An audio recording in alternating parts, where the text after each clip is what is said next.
Welcome to episode 4 of the Strategize to Monetize No BS Way to Scale Your Ecom Business podcast. Now, if there was anything that pained my heart, it's seeing and hearing stories from business owners who are pouring money into paid advertising, driving traffic to their online stores only to feel frustrated and disappointed with the results and return on their investment. Now, I could talk about this topic for hours on end, but today I'm so excited to be joined by a friend, main character of her own business, paid ad extraordinaire, Amanda Roberts from So the Story Goes. Together, we're going down the rabbit hole, talking all things Facebook ads, Google ads, how to combat tech changes, and forever algorithm updates. This one is a goodie. Let's get started. Hey, I'm Lou, and I'm the host of the Strategize to Monetize podcast. I'm a business strategist, digital marketing coach, and totally obsessed in all things related to harnessing the power of social media to turn side hustles into full-time gigs. In 2016, I left my high-flying corporate career to launch and grow my own online business. Whilst many at times, myself included, thought I was insane, there were a few things I knew for sure. I knew I wanted more from life than working for somebody else, building their multi-million or billion-dollar business. I knew I wanted freedom and flexibility to spend time with family and friends, to travel, to have hobbies and interests outside of working all the time. I knew I didn't want to sacrifice my income. In fact, I wanted to earn more than my 9 to 5, but in less working hours. And I knew I wanted to help and teach ecom business owners how to do that and have the same. This show is dedicated to showing you exactly how I did it and how you can too. The no BS way. Hit subscribe and let's get started.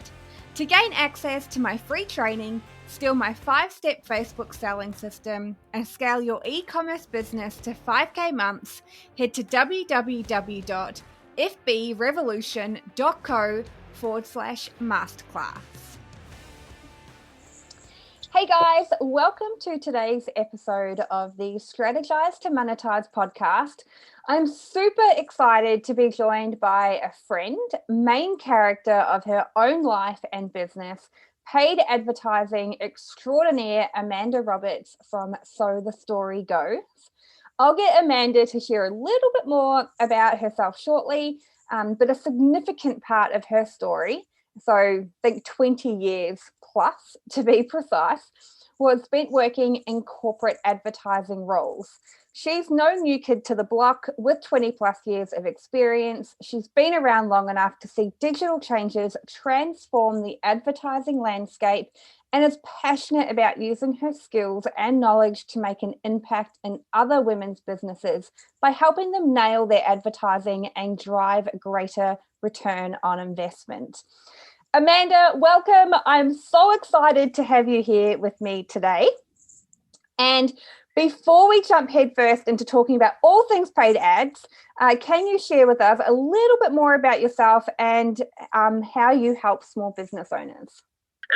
So yes, as you said, I have held 20 years experience working across a number of quite large and small Kiwi media agencies, working on brands like McDonald's, which is obviously pretty massive, and also across other brands like Flight Centre and House of Travel, and lots of little small guys as well. So some really amazing experience across a number of kind of categories and industries and things. And I guess what led me to being kind of here today is I had a bit of a change in life with having my son 5 years ago, Jackson, and he was really quite pivotal in terms of thinking about where to next. So had been taking a little bit of time to kind of make the next move, and decided that I love what I do, absolutely love working in the advertising landscape. No 2 days are the same. So wanted to take those skills and help bring that kind of agency experience into helping small businesses drive a greater ROI. So yeah, it's been incredible to kind of step into the world of self-employment, and quite the journey. I've just celebrated 1 year or so the story goes. So yeah, it's been awesome to meet a bunch of really awesome women doing all these incredible things with their small businesses, and help use my skills and knowledge to work with them to really nail their advertising. And I do that by helping drive more profitable customer pathways. So looking at all the elements of the customer journey, getting really under their skin to know their customers really, really well, and work out how to meet them in the right place at the right time with the right message, in essence. Yeah, cool. That's awesome. So Amanda, do you help business owners like across lots of different forms of advertising and mediums? Yep, sure do. How many of them and what are they? So, I mean, that's infinite possibilities, isn't it? I guess having worked in corporate, we were doing, a number of really big above the line campaigns, so utilising things like television, radio, and print mediums. And then when the digital kind of age came along, I've slowly seen that transition from most kind of campaigns being sort of 70% of the advertising investment towards TV or these above the line channels into almost pretty much 50-50, and in some cases higher than that now towards digital platforms. So while a lot of the small business owners I work with today, first and foremost, start out with Facebook advertising, there are a number of other advertising platforms that are available, and I'm still really well tapped into a number of media partners from my agency experience. So when it makes sense, I'll definitely work with clients to say to them, hey, have you thought about potentially doing some online video or connected TV kind of stuff, or YouTube, or all the different platforms really. There's things like Pinterest now, and obviously TikTok has kind of come into the landscape. So yeah, it's really keeping a pulse on kind of what all of those different channels and platforms are available, and helping people understand if it's the right fit for their business as well as the audience, and helping people kind of understand how and where to carve out their investments to make the most of it. You don't obviously want to spread yourself too thin and try and advertise on all the platforms, but also never advocate putting all your eggs in one basket. So yeah, so it's working with clients to kind of help them understand which platforms and channels are the right fit. So you've actually mentioned something there, which I just want to circle back to. Sure. You would never recommend to be across all the platforms, but not in the same basket as well. Mm-hmm. So yep. I personally see a lot of people across all the platforms and trying all the things and doing everything everyone says, and feeling really frustrated that they aren't seeing the return on either financial investment or time investment and energy, etc. 100%. So do you think that, is there a number? Do you say, right, let's look at 3 different avenues for marketing your business to start with? Or where would you kind of recommend people to start, maybe doing less, but focusing on better? Yeah. So, the key kind of thing I think is always starting with the customer first and foremost. So where are they hanging out? And not even just in a paid sense, but it's like from a paid advertising perspective, that's going to augment what's working really well, but it's not going to be able to do all the heavy lifting. So certainly in the work that I do with my clients, is we work through that customer pathway and identify where are they hanging out. It may surprise some people, but I don't have So the Story Goes on Instagram at the moment because for me, it's not the right platform to advertise on. But a lot of people instantly go, oh, I have to be on Instagram, or I have to be on Pinterest, or I have to be doing TikTok because it's the latest thing. But it's like, well, actually, if you're trying to speak to a woman, say in her 40s, I wouldn't be going on TikTok. I wouldn't necessarily be on Instagram either, because 66% of Instagram users are under 35, so it's not necessarily the best place to be. So it's really just narrowing down. Maybe I would probably start with picking 2 or 3 platforms to start with, and it really depends on what the objectives are. If you're looking to grow your brand from an awareness perspective, then certainly Facebook is, I kind of call it the kind of TV equivalent of the social realm, but perhaps actually you'd be better off looking at search advertising, or you can even now buy placement directly in Stuff platform. There are other platforms that can kind of aggregate where you show up with things like ad rolls, so that can have your ads going out natively, which is where your ads will appear in contextually relevant environments, and also you can use ad roll to retarget on Facebook, for example, and go out across the Google platform. So there are loads and loads of choices. It just really depends on what your objectives are, where your customers hanging out. And also I think as well, a lot of people forget that or force themselves into kind of using these platforms that they're not necessarily comfortable and don't always use themselves. And so therefore, when you're trying to create content, like some people just hate being on video. So if they're not keen on doing videos, I say don't do it, because it ends up feeling really awkward and it may just not connect with your audience. Yeah, I love this. And funnily enough, the previous episode is talking about how to find the right platform for you and your business. And I'm 100% aligned to that. You have to use the platforms that firstly you like, and the platform that your perfect customer is on. So you may love TikTok, but if your perfect customer is not on there, then it's probably not going to be the best platform for you to grow your business. But if you like a Facebook or a YouTube or whatever, then cool, look at that as the best option, providing that is where the customer is in terms of that pathway. And I also 100% back you up. Instagram at the moment, the day that we're recording this, is going through some big changes in terms of how they're I guess positioning themselves in the marketplace. And I say the same thing: if you don't want to create reels, then don't, because we're so lucky that we have different platforms and different tools and different functions that we can I guess align ourselves to, that matches our customer, if we know who our customer is and how to connect with them.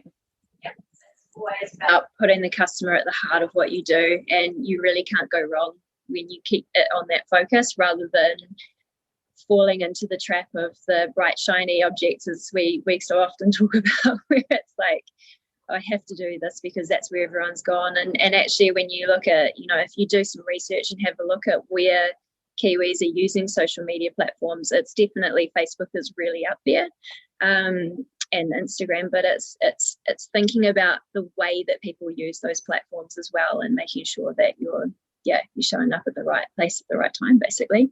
And the intent behind it. There's so many people that are out there saying, oh, you have to be an early adopter and you have to do this and you have to do that. And I was at an event, holding a presentation a couple of weeks ago, and I said, you don't have to be a dancing monkey to the platform. If the platform says jump, you don't say how high. You have to decide what you want to do that helps you connect to the right person. Otherwise, you are literally, it's just like it's ruling your world and your business and your life. And you don't need a platform to be a boss for you, to tell you what you need to do in order to get to where you want to go. It's like, well, actually, you decide. Well, you're just given lots of different options to help you get to the right destination. And that's the thing, like, so many people come to me and they're just so overwhelmed because they're like, I've been doing all the things. And I'm like, why? Just strip it back. Go simple. Start with where you feel most comfortable. Test, learn, refine. Once you feel like you've got that in a good flow and you've got a good thing going, then look at the next opportunity. And, always bringing it back to customer, putting it into the pathway. Where do I show up at the right place at the right time with that right message? So... cool. Thank you. So Let's talk a little bit about the customer pathway. So specifically for our e-com business owners, like this is something that you obviously help your clients do, and I'm sure people can reach out to you if they want some more information on how to go about doing this. But where do people start? Because I don't think that enough emphasis goes into the customer, the pathway, the journey, and all of that foundation before we start looking at advertising. Totally. So again, a lot of clients when they first come to me are feeling frustrated because they've, dabbled their toe in Facebook ads and gone, oh, it's not working. It's not giving me any sales. Chasing all the short-term tactics, which if you get me on my soapbox around this one, as you've probably shared this with your audience previously, but pretty much if you're putting money into advertising and expecting to get results straight away, at any time it's really only about 1% 1 to 3% who are ready to buy. And often people are like, oh, I've put all these ads on and I'm getting no sales. And it's kind of when we start to unpick, it's because they're literally going out to completely cold audiences and saying, want to buy my stuff. It's kind of like, I kind of try and frame it to people. Like, would you just rock up to a person on the street and go, want to marry me? Yes, I often refer to business like dating, because it's like, don't marry me now.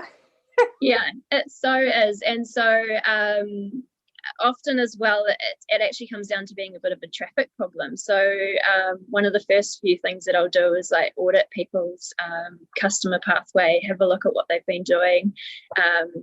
And generally we find it's just they're not bringing enough people in for the start, and then they're not actually taking the time to build that know, like and trust, that nurture. So structuring campaigns where they're just straight away going for the conversions, and it's like, well, that may not be the best thing for you if these people have no idea who you are. They may come in, but you're going to see high bounce rates. You're not going to see the return that you were expecting because there's so much work that goes into it, because you need to really understand where those people are in their decision-making journey and make sure you're talking to them for that point to bring them into the next kind of phase. And so often as well, people just, see advertising as the silver bullet to their sales and hoping that will just turn the tap on, and it's just not the case. It can take months to see results. So again, there's a bit of unlearning that sometimes needs to go on there. And I think, again, another kind of hot topic at the moment is some of these ad gurus that have been out there touting this is the method you do, this is the strategy, and actually it's really just a short-term tactic that worked for their business but won't necessarily work for yours. So again, really coming back to the customer and developing that customer pathway, and then looking where the advertising can augment that as you're moving through is where the real secret is. But that takes time, and it takes a fair bit of more effort than I think a lot of people realize as well. You need to set benchmarks of success. You need to be looking at your numbers. You need to be looking for that information to help inform where you go next and how you might optimize things. And that's a skill set that takes quite some time to build. A lot of persistence and resilience. Very much so. And you have to be prepared that you may not make your money back right away. That first and foremost, these platforms, they're big algorithms, which everyone knows, but they are basically what you're doing is buying data. You're buying data and information to use to make more informed decisions about how you will reach your customers and move them through that pathway. Yeah, I agree. I look at these platforms like, from a business perspective, they're an online marketplace, that have their purpose as connection. But as business owners, we're very lucky that there is an online marketplace, but it is through analytics and how to, 6 billion people on Facebook, they're not all our perfect customer. No. So we need to understand where our tiny percentage of that pie sits. And that it takes a huge amount of time to get to that point. I won't laugh too much, because part of my story is that I absolutely brought into paid advertising being the magic bullet when I first started out. 5 years ago, Facebook ads were the best thing, probably more so than they are now, because we didn't have all the different platforms like we've got.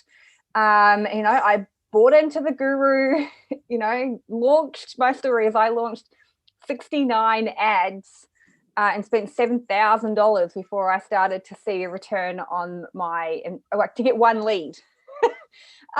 Insane, but it's a great story, and I can now highlight to others, please don't do it because I did it. But I think it probably took me about 9 months roughly to understand more about my customer, what their problems were, how to market to those, and then to, I guess, start to attract potential customers into my business. I'm not even going to talk about converting them into paying customers. That was just the original people walking into my online store.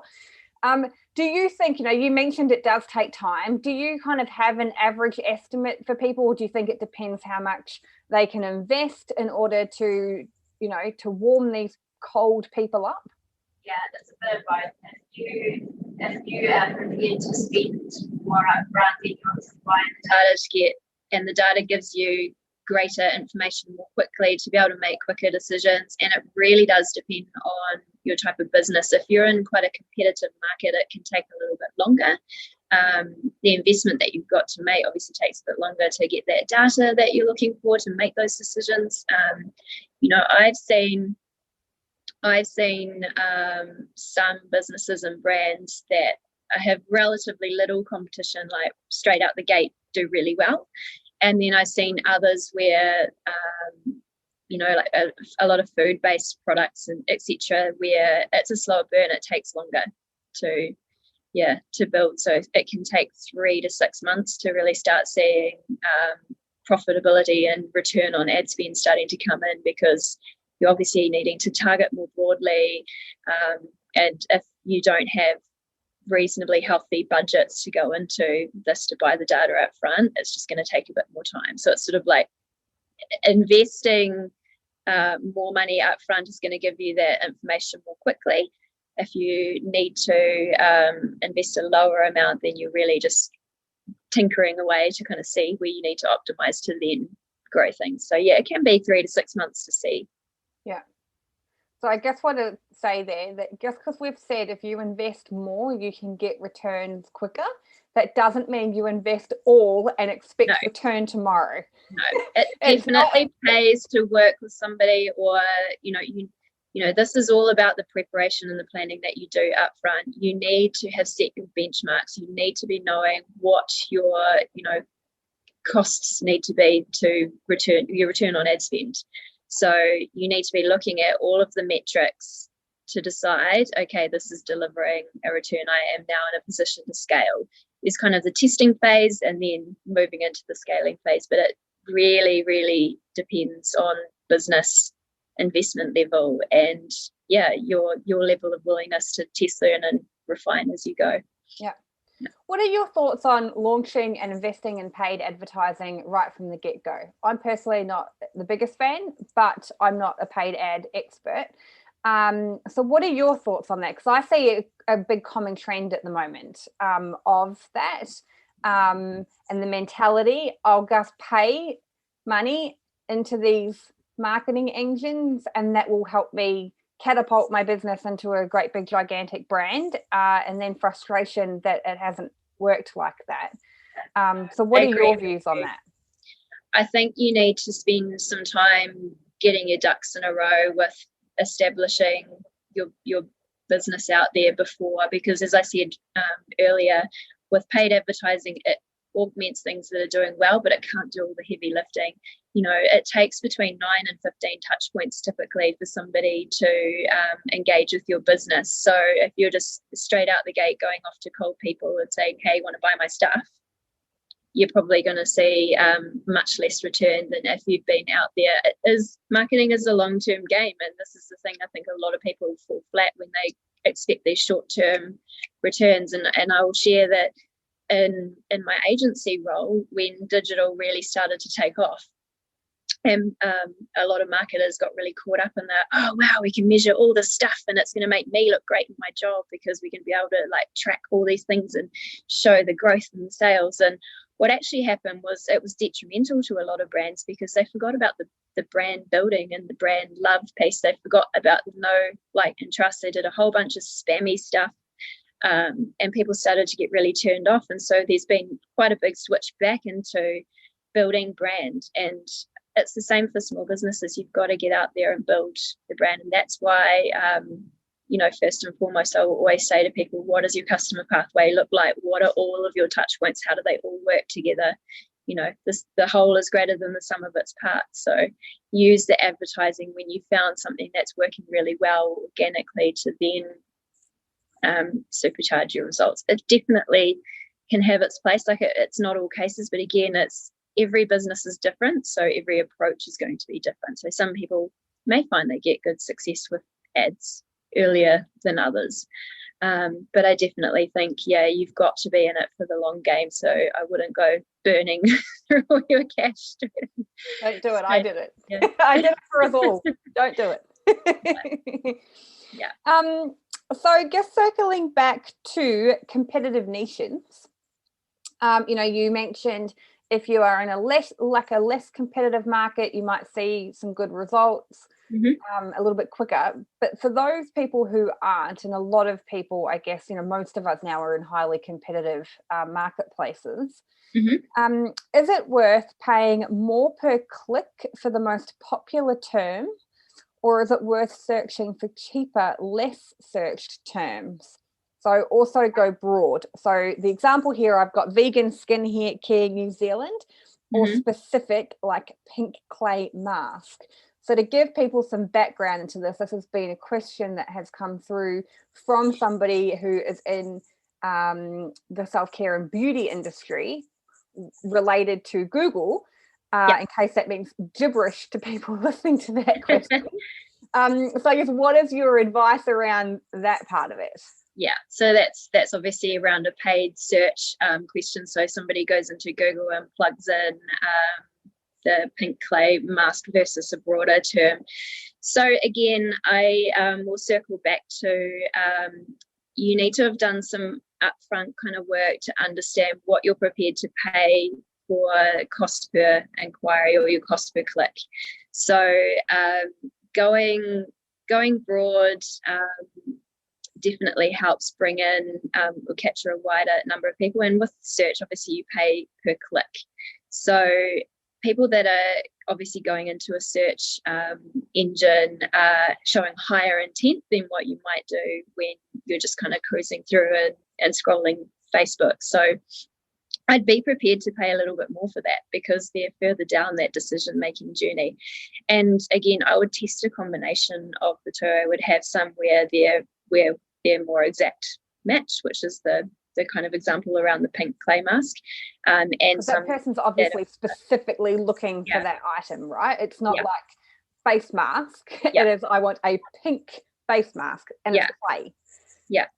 But I mean, before that as well, you would very likely, if you're going to execute a search campaign, do some keyword research. You'd be going in and searching and looking at the kind of popularity of those kind of terms and making sure that you are targeting the way that a user would naturally type it in. So it used to be back in the day that you would target based on like kind of one word. We used to just kind of plug in like,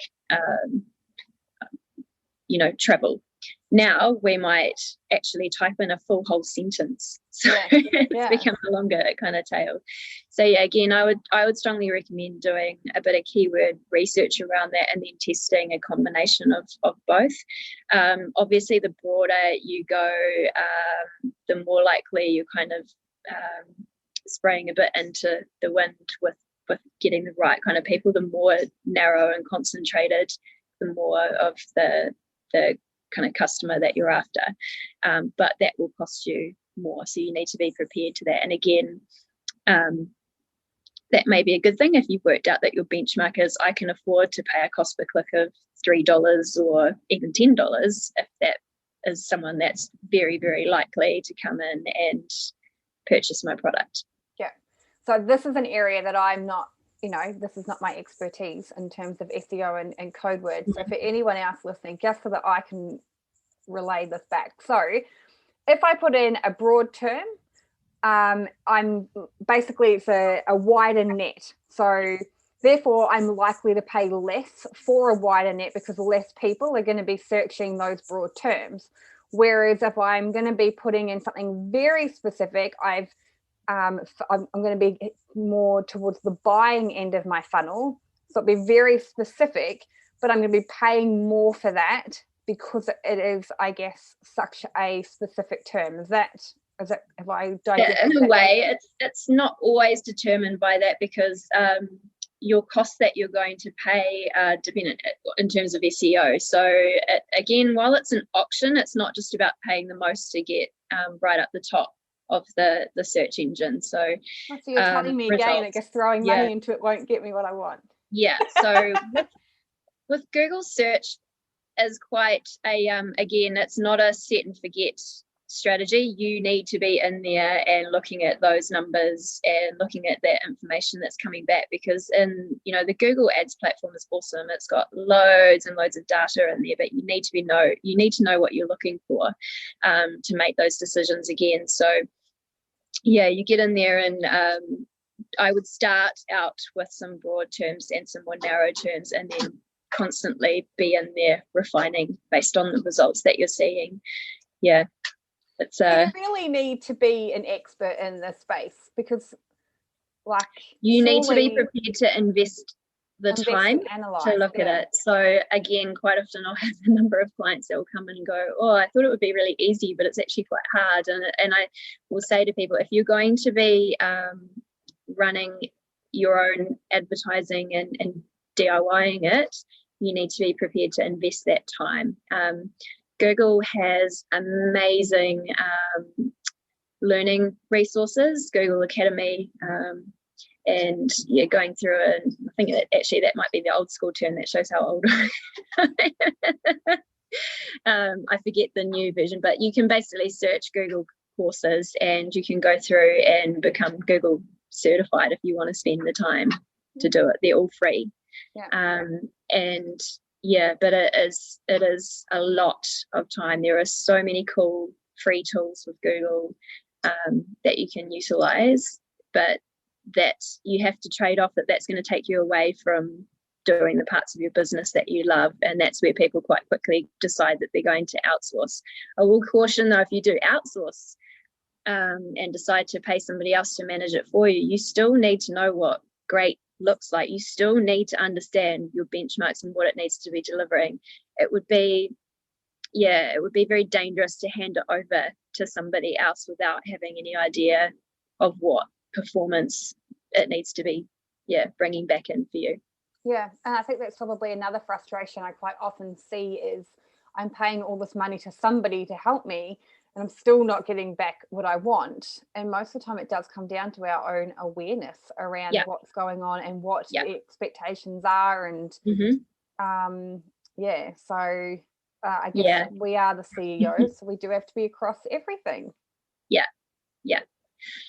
I mean, it just reminds me of a person I was chatting to the other week where they were getting really angry because they were very frustrated because they wanted to run a certain promo, and I was talking to them about ads policies and saying, well, you can't actually do it that way because you'll get flagged. And they're like, oh yeah, I've had ads rejected for that before.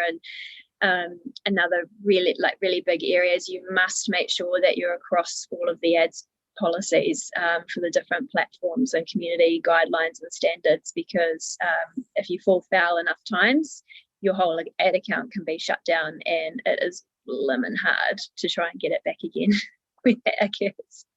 Yes, I think many of us have experienced that through the verification with disabled ad accounts.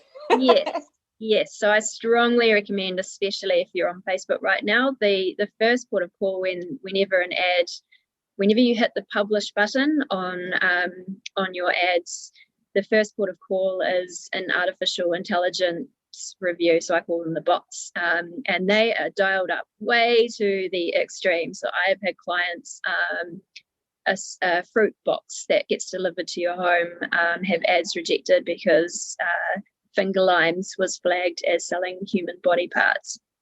I've had another client in recent months as well that had a really awesome brunch box, and her ads got rejected for selling live animals for bacon and eggs. And I think the wheat bread actually got flagged for selling alcohol. Wheat. Bizarre. It's getting harder and harder, right? Yeah. Like, you know, starting out 5 years ago, we could put words that now would be shocked if, you know, and you know, and all the marketers out there that tweak the different words in order to get around it, and then of course that then gets flagged, and it is one, it's getting harder and harder, but also it's becoming more and more expensive because of, I get, you know, demand and and the iOS update for privacy tracking has definitely had an impact in terms of costs as well, with people opting out. So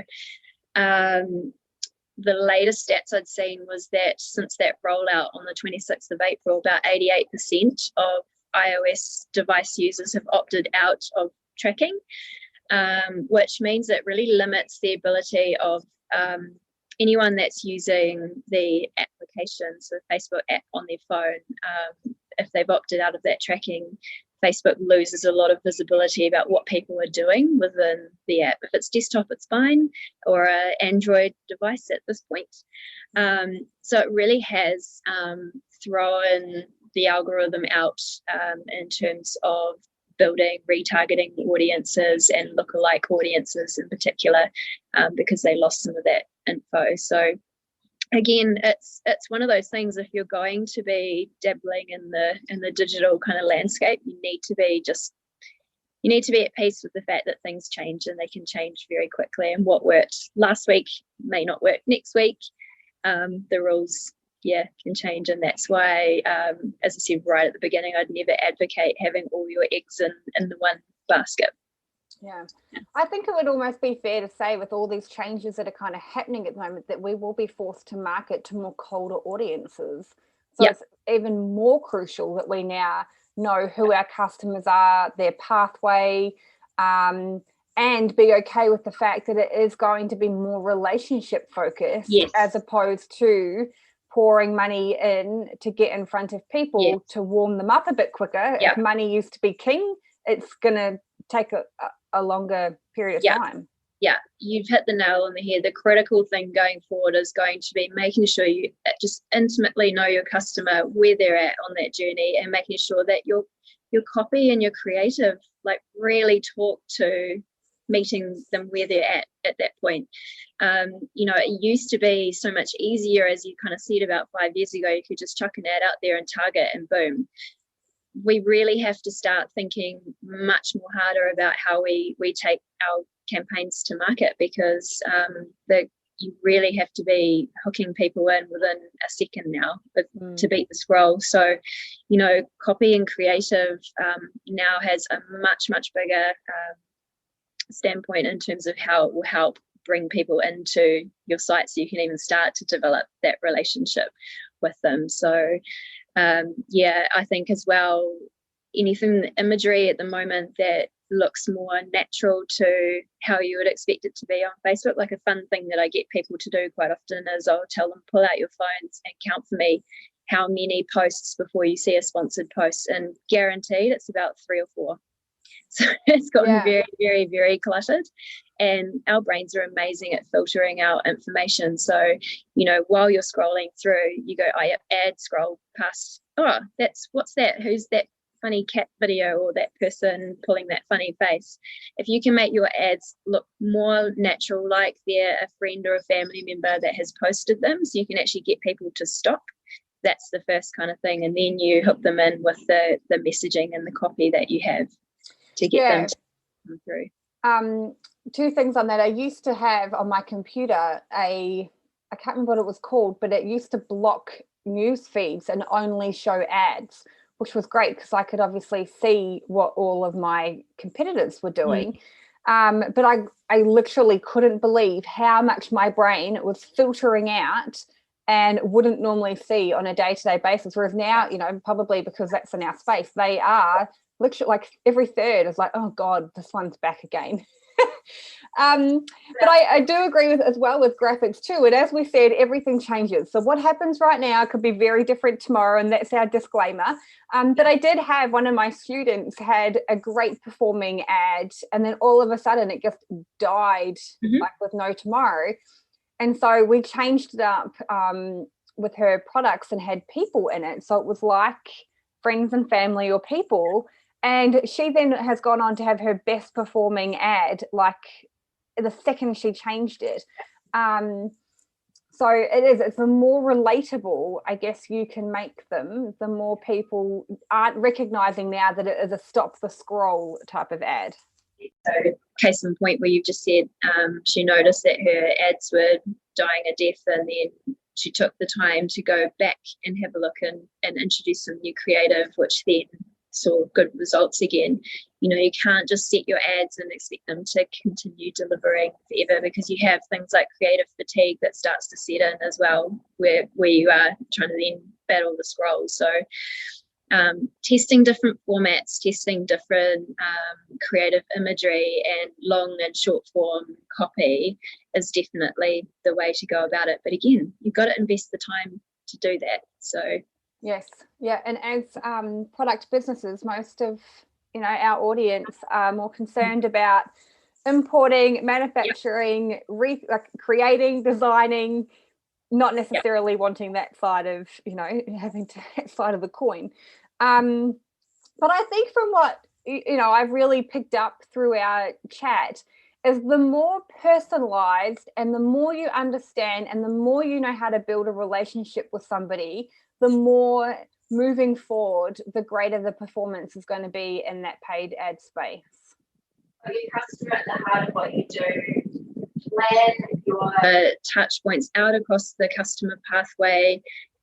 Use advertising as a way to augment what's working really well, and be prepared to test, learn and refine are probably the key kind of outtakes, really. And invest in the help to help you understand what's working well. Like, learn your Google Analytics, learn to look into your your Shopify analytics, look at all of those different areas of information and find the story and what's going on from your customers. So again, too often, as we were saying, people come in and go, oh, the advertising's not working, but it's like the advertising can drive a ton of traffic to your site, and it might be relevant traffic, but if you've got a poor user experience on your website, then you lose them, and they may not come back. And so being able to really go into your analytics and having a look at kind of where people are entering and exiting your site, keeping an eye on those kind of abandoned carts and things, and then using that information to refine. Yeah, cool. Yeah. I have a couple of questions. I think you're just going to tell me that it's going to be a test. However, question I have been asked is, what ad do you think works best for e-commerce? So like a shop now, call to action, find out more, click here type buttons. I'm going to assume you're going to say test them all and see which one works with your target audience. But in case I'm wrong, any advice on that? Very much depends on where your customer is at and your customer pathway. So if you are trying to build awareness and bring people, a cold audience, into your website, then I would suggest something like Learn More, because you're inviting them in. It's basically, don't come in and just go cold and say, want to buy my stuff. And Learn More, typically I see pretty good results from. If you are retargeting to somebody who has shown high intent and added stuff to cart, then of course you need to have context in your creative and your copy, but then you could put something like Shop Now in there. So, but again, you can run dynamic ads in Facebook, so you can actually test different call to action buttons and see which ones perform the best, and then Facebook will actually go in and select and choose all of the different options and learn over time, and then naturally skew towards showing the ones that are showing higher levels of click-through. Yeah, cool. Definitely a test. And I think everything's well, we're dealing with humans, so That's right. Yeah, adapt. that's right. We've mentioned already that, the advertising space is dynamic, it's changing, it's fast-paced. What happened yesterday doesn't mean it's going to happen tomorrow. We are definitely going through some big changes in the digital space, with, all the different platforms. And I'm sure there'll be more that come into fold, in the future. We're just going to have more choice. But like, using your crystal ball, what do you kind of predict is going to happen next in our space? Like, can we predict it and try to stay ahead of the trends, or do we just roll with it and embrace it as we go along? Yeah, well, I guess, I spoke about it a little bit before, but the iOS 14 update in terms of privacy and tracking changes has really shifted the game in recent months. And that's only going to happen more and more as privacy becomes more of a thing for publishers and enabling the unique users to have that right to their privacy. So I know that in the upcoming update, there will be changes around email tracking and privacy. We know that Google is going to start doing away with cookies. So again, this is where the onus starts to shift more towards, again, just really driving strong relationships, building your brand, building the know, like, and trust, and just really getting back to, the marketing principles that stand the test of time and being aware of how it all works together. Yeah, I think that it's going to get very interesting very quickly, and will continue to be very interesting for the remainder of our duration marketing in the online space. So yeah. Cool. Well, Amanda, I am out of questions. Is there anything that I guess, I haven't covered that maybe you wanted to share? Or do you feel like we've hit most of the hot topics on the head and sprinkled some realism across the airwaves? At the moment. So customer pathway, being customer centric, don't chase the short-term tactics, really consider your long game, be prepared to test, understand that if you want to see the results, you're in it for the long haul, and you do really need to invest the time if you're going to do it yourself. Otherwise, I would strongly suggest that you look to outsource, but at least have an idea of what your benchmarks and measures of success really need to be, so that you've got an idea on it. You know what it needs to be delivering. Cool. And for all those that do need some help with their customer pathway and have realized that they are deers in the headlight and have no idea what they're doing, and they're wasting money throwing it into these algorithm-based platforms, how is it best that people get in touch with you? Via your website or Facebook or somewhere else? Yeah, so I am on Facebook with So The Story Goes NZ. My website is www.sothestorygoes.co.nz, and I'd love nothing more than to have a chat with people, because it really does bring me joy to actually help people get results. It just pains me to see people that have done an incredible job of putting themselves out there and trying to figure this kind of stuff out. It's awesome when I can help people get those results and course correct things. Yes, I kind of see it like it's brain surgery, Yeah. You would hope that your brain surgeon knew what they were doing, and I really do see paid ads, as exactly the same, because they can be very powerful when you know what you're doing. Yeah. But they can also cost a lot. Yes. And people in jobs longer, or hold businesses back when they, when we think that we're just going to give it a go because X, Y, and Z is doing it, but we don't know what we're doing. It can be really minor things, like if you tell Facebook or Google Ads or whatever platform you're using, you plug it all in, it's going to do what you ask it to do. But if you get one little thing slightly out, one variable, you can burn a lot of money and get no results. So you definitely need to, the platforms very, very techy. So it's important to kind of know what you're setting yourself up for in terms of the results you expect to get. Otherwise, you will burn fair bit of cash. So I love to have a look through and do some audits for people and can help get things back on track. So yeah, more than happy to do that. And then also help people develop customer pathways so they can really understand where their advertising can best deliver the results that they're looking for. Cool. Excellent. Well, those details will be in the show notes as well. So for people that are listening that haven't written them down, that's totally fine. You can go and read the description about what this interview has been all about, and then just click on the link and it will take you through to Amanda's different platforms where you can reach out and have a chat. So I too would urge anybody who has listened to go and do that.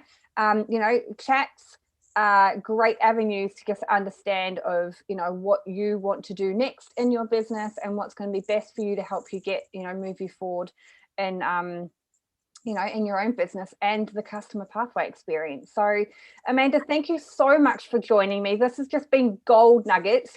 I'm sure we could talk about this for hours and go down a rabbit hole that no one needs to listen to us keep going down.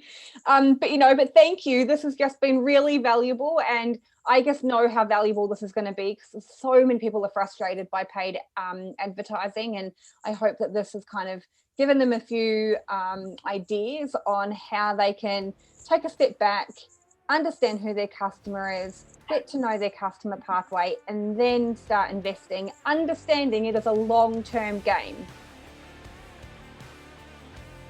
Thanks so much for tuning in to this episode. If you've loved it, please go ahead and hit subscribe so you are notified when new episodes go live. Whilst you're there, I'd love it if you could leave me a review too.